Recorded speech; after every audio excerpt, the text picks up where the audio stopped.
So this is complete silliness that I'm doing this. Um, but Momo is one of my favorite books, and I was shocked to see that it wasn't really available to people easily. So I'm just gonna read it. Why not? So Momo Puffin Books was written by Michel Ende, who was born in 1929, the son of Edgar Ende, one of Germany's first surrealist painters. He started out in life thinking he would be an actor, but found himself writing for cabaret and reviewing books for German radio. He lived in Rome for more than 20 years before returning to Germany in 1991. Michael Ende died in 1995. He was the author of over 30 books that were translated into many different languages and has sold millions of copies worldwide. His best known book is Die unendliche Geschichte, The Never Ending Story. This book was originally written in German, and it's one of my favorite books in German. Um, it's a life changing book for me. I read it as a child. I think it was life changing for my children. And I'm reading it in hope that it's going to be life changing for my American children.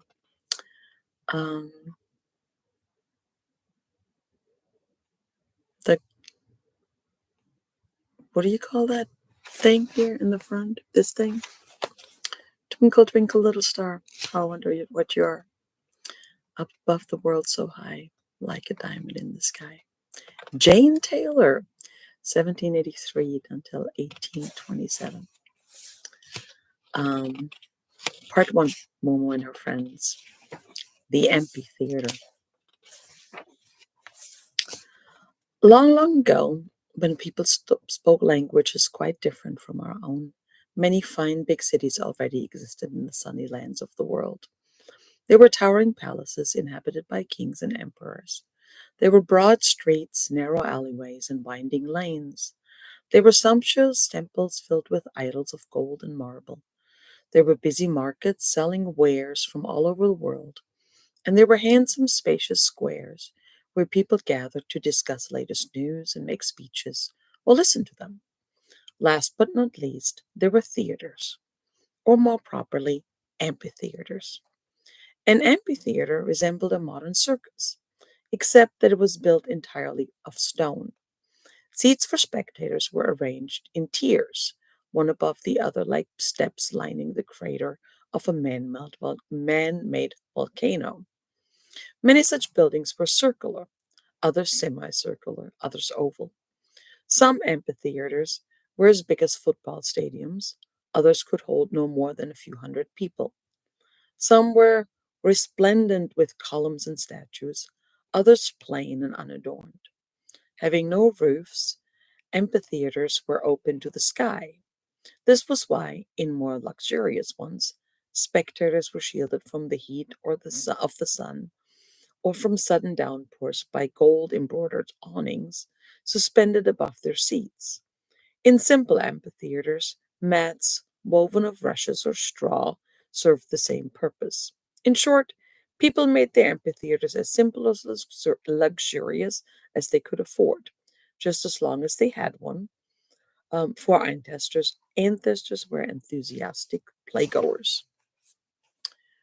Whenever they saw exciting or amusing incidents acted out on stage, they felt as if these make believe happenings were more real in some mysterious ways than their own humdrum lives, and they loved to feast their eyes and ears on this kind of reality.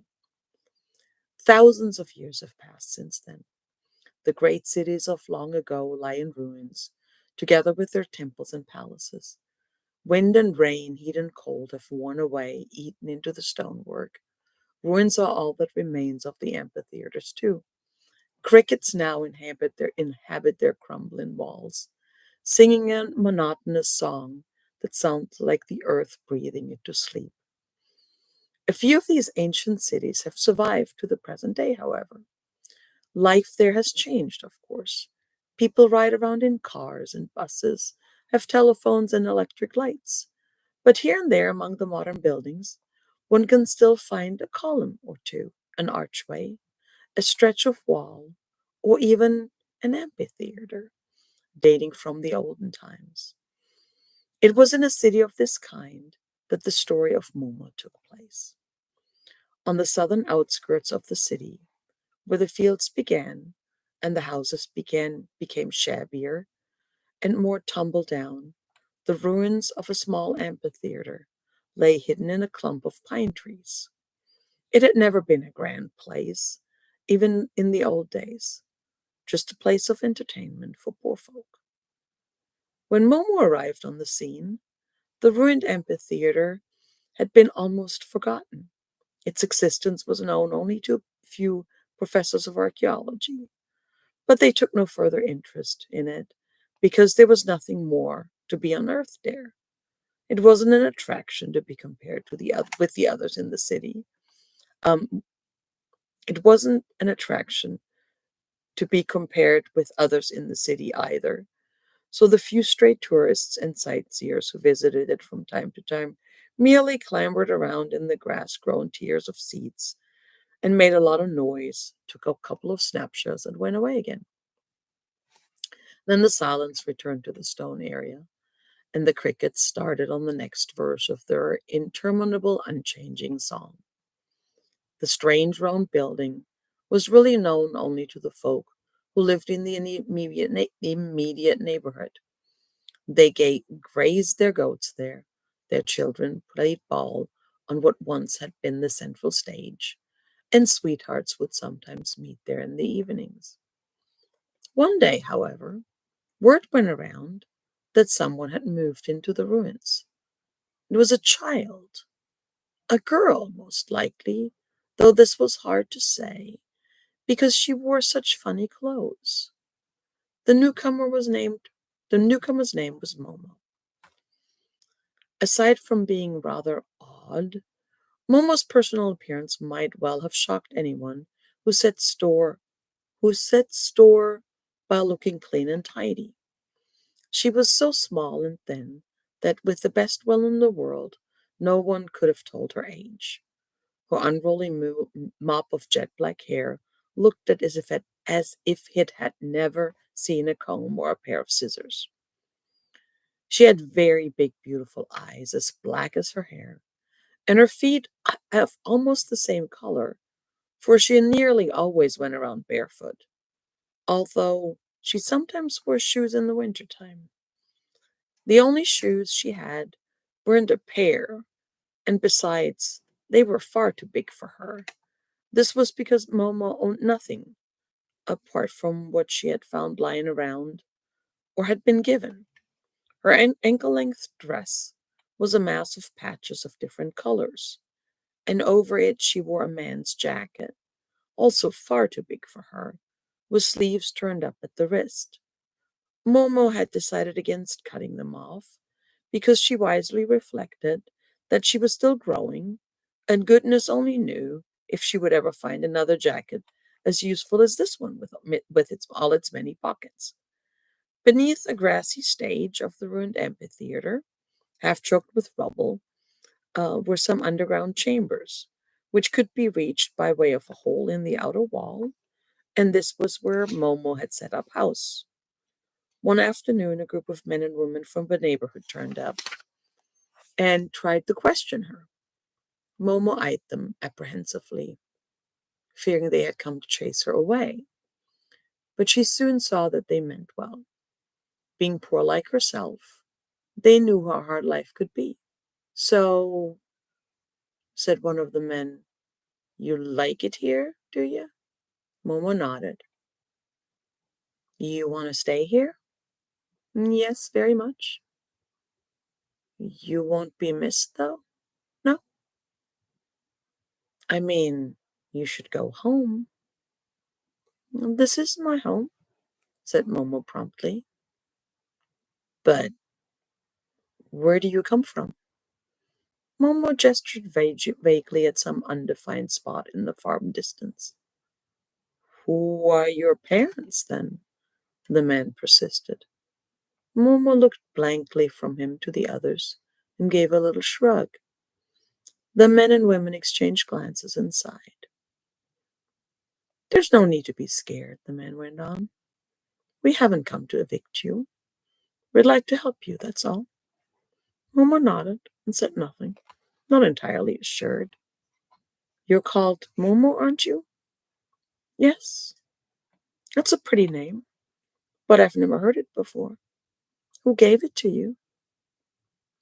I did, said Momo. You chose your own name? Yes. When you were born? Momo pondered this. As far as I can remember, she said, at length, I've always been around. But you don't have any aunts or uncles or grandparents? Don't you have any relations at all who'd give you a home? Momo looked at the man in silence for a while. Then she murmured, This is my home. Here. That's all very well, said the man. But, oh, you're only a kid. How old are you really? Momo hesitated. 100? She said. They all laughed because they thought she was joking.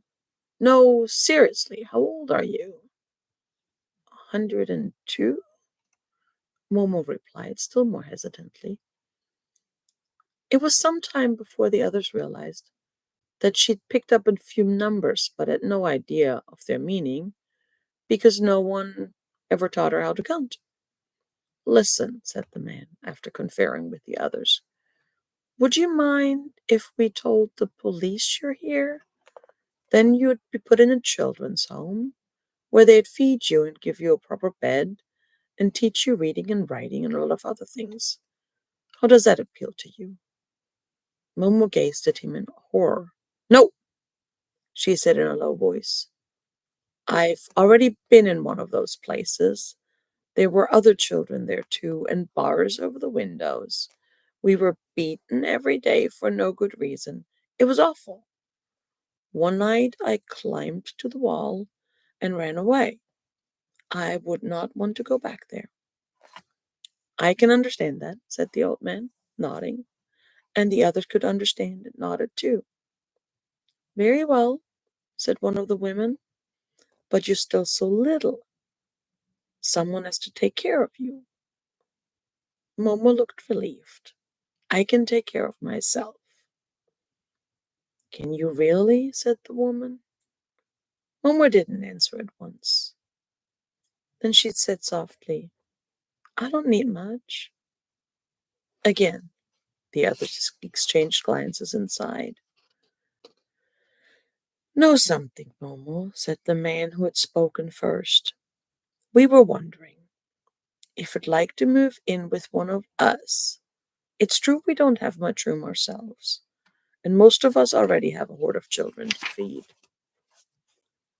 But we reckon one more won't make much of a difference. What do you say? Thank you, Momo said, smiling for the first time. Thank you very much.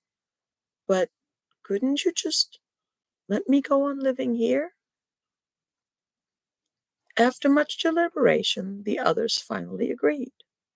It occurred to them that she would just as well be off, that she would be just as well off here as with one of them. So they decided to look after Momo together. It would be easier in any case for all of them to do so than for one of them alone.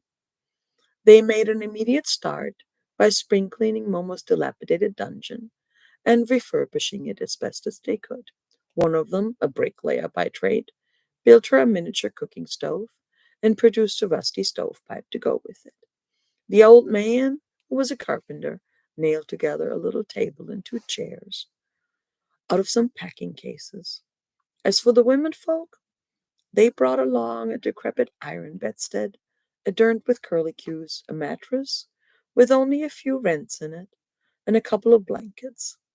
The stone cell beneath the stage of the ruined amphitheater became a snug little room. The bricklayer, who fancied himself an artist, added the finishing touch by painting a pretty flower picture on the wall, even painted a pretend frame around it and a pretend nail as well. Last of all, the people's children came along with whatever they found, whatever food they could spare. One brought a morsel of cheese, another a hunk of bread, another some fruit, and so on. And because so many children came, the occasion turned into a regular housewarming party. Momo's installation in the old amphitheater was celebrated as zestfully as one of the poor of this world know how, as only the poor of this world know how. And that was the beginning of a friendship with the people of the neighborhood.